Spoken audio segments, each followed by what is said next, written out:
I am Houston Smith, Professor of Philosophy at the Massachusetts Institute of Technology, and I invite you to a conversation arranged by the Blaisdell Institute of Claremont, California, with Krishnamurti, who was raised by Annie Besant and the Theosophists to be a world teacher, and who, though he discarded the mantle of Theosophy, did indeed become a sage of our century, one whose voice is heard as much by the youth of today as throughout the world for the last 60 years. Krishnamurti, it may be that this morning I will have only one question, which in one way or another I'll be coming back to in various ways.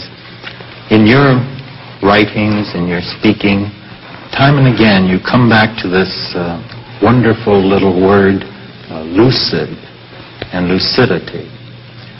But is it possible, living as we are in this confused and confusing world, torn by conflicting voices without and conflicting passions within, with hearts that seem star-crossed and tensions that never go, is it possible in such a life, in such a world, to live with total lucidity?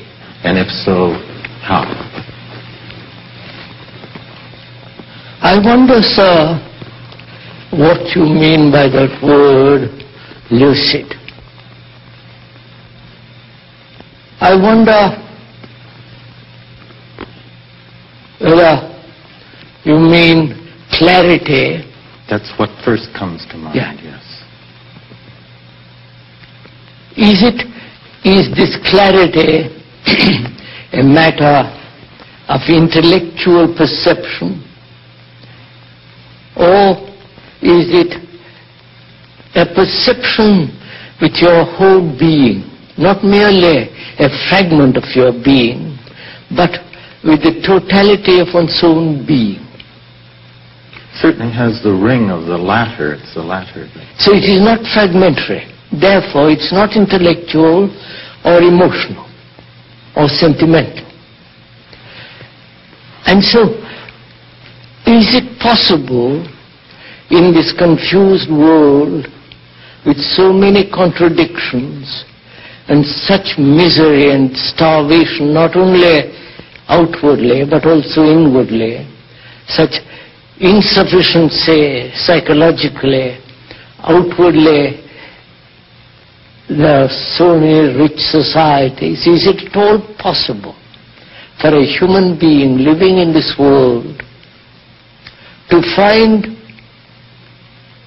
within himself a clarity that is constant, that is true in the sense, not contradictory? Is it possible for a human being to find it? That's my question. Your question. I don't see why not. I don't see why it shouldn't be found by anybody who is really quite serious. Most of us are not serious at all. We want to be entertained. We want to be told what to do. We want someone else to tell us how to live, what this clarity is, what is truth, what is God, what is righteous behavior, and so on. Now, if one could discard completely all the authority of psychological specialists as well as the specialists in religion, if one could really deeply negate all authority of that kind, then one would be relying totally on oneself. Well, now I feel like maybe right off I'm contradicting what you're suggesting, because my impulse after you've said that it seems to you that it is possible to achieve this lucidity, my impulse is to ask you immediately, how? Wait, sir. But you say, am I looking to authority? No. What is necessary is the freedom from authority, not the how. The how implies a method, a system, a way trodden by others, and someone to tell you, do this, and you will find it. Now, are you saying with this that it's an inappropriate question to ask you how this lucidity is to be achieved? No, not at all, sir. But the how implies that. The how implies a method, a system. And moment you have a system and a method, you become mechanical. You just do what you're told. And that's not clarity. It's like a child being told by its mother what it should do from morning till night. And therefore it becomes dependent on the mother or the father, whatever it be, and there is no clarity. So, to have clarity, the first essential thing is freedom. Freedom from authority. And I feel in a kind of bind because this freedom is attractive too, and I want to go towards that. But I also want to pick your mind and ask you how to proceed. Am I moving away from my freedom if I ask you how to proceed? No, sir. But I'm pointing out the difficulty of that word, the implication of that word, the how. Yes. Not the one is wandering away from freedom or any other thing of that kind, but the word how implies intrinsically a mind that says, please tell me what to do. And I ask again, is that a mistaken question? Is that a wrong question? I should think that's the wrong question, the how. But rather if you say, what are the things, the obstructions that prevent clarity, then we can go into it. But if you say right from the beginning, please, what is the method? There have been dozen methods, and they've all failed.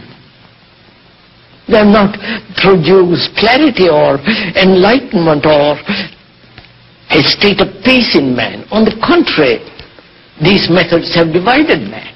You have your method and somebody else has his method, and these methods are everlastingly quarreling with each other.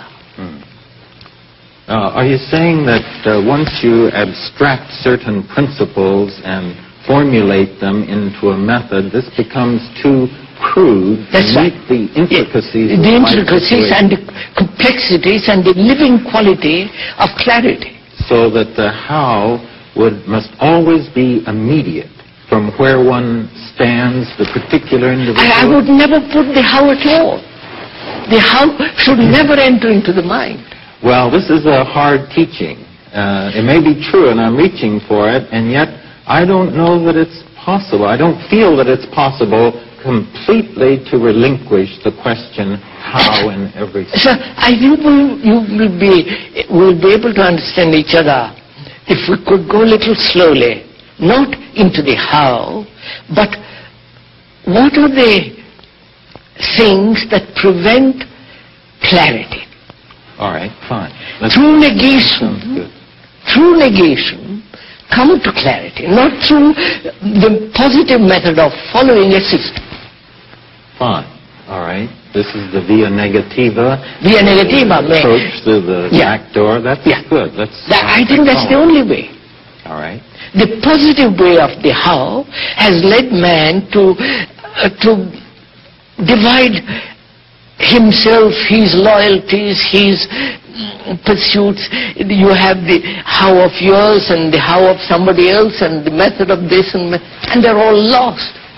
Fine. So right. if we could put aside that question, the how, for the time being, All right. and probably you'll never put it afterwards, and I hope you won't.